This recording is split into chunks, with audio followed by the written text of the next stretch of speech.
Un jour, un comics, épisode 10, c'est parti. Salut à tous et bienvenue dans la 10e vidéo du challenge 30 jours, 30 comics.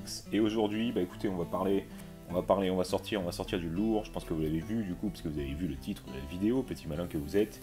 On va parler du Dark Knight Returns par Frank Miller. Y a-t-il vraiment quelque chose à dire sur ce comics? On est vraiment sur un chef-d'œuvre. Personnellement, c'est clairement de loin un de mes comics préférés, parce que c'est évidemment un comics des Batman, hein, et en plus un comics des Batman par Frank Miller. Alors pour ceux qui connaissent pas cette histoire, on va suivre un Batman âgé. Alors il y a deux grosses parties, en fait la première partie il va lutter contre un gang de mutants, et la deuxième il va lutter contre le Joker, puis contre Superman, avec une vraie baston Batman contre Superman, qui a d'ailleurs un petit peu inspiré Monsieur Snyder, hein.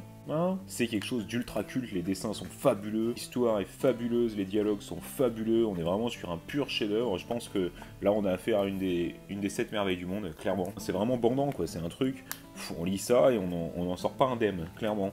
C'est un chef-d'œuvre, on a à l'intérieur mon Robin préféré, enfin ma Robin préférée, puisque Robin est une fille dans ce Batman. Et oui, un chef-d'œuvre de l'univers des comics, parce que voilà, quoi, c'est Frank Miller, c'est Batman, le Dark Knight Returns, c'est quelque chose de culte, quoi, qu'il faut vraiment avoir lu au moins une fois. Franchement, si vous l'avez pas lu, je sais même pas comment vous pouvez prétendre aimer les comics. Ça fait partie des trucs, c'est...